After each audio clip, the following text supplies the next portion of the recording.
প্রায় 18,000 শ্রমিক যারা গত 31 মের মধ্যে মালয়েশিয়া যেতে পারেনি এবার তারা যাবার সুযোগ পাবেন জানিয়েছেন প্রবাসী কল্যাণ ও বৈদেশিক কর্মসংস্থান মন্ত্রণালয়ের উপদেষ্টা ডক্টর আসিফ নজরুল।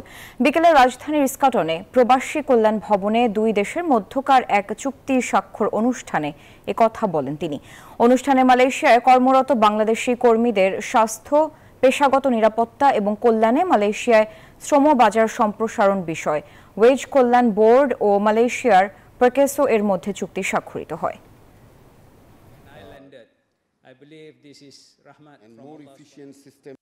নানান ধরনের জটিলতার কারণে 17,000+ ওয়ার্কার ওনারা মালয়েশিয়াতে যেতে পারেন নাই।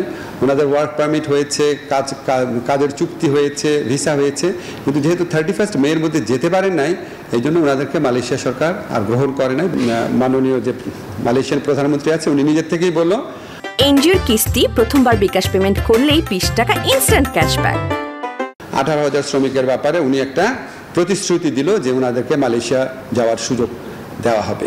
এই প্রতিশ্রুতিটাকে যত দ্রুত সম্ভব কার্যকর করার জন্য আমরা প্রচেষ্টা চালাবো।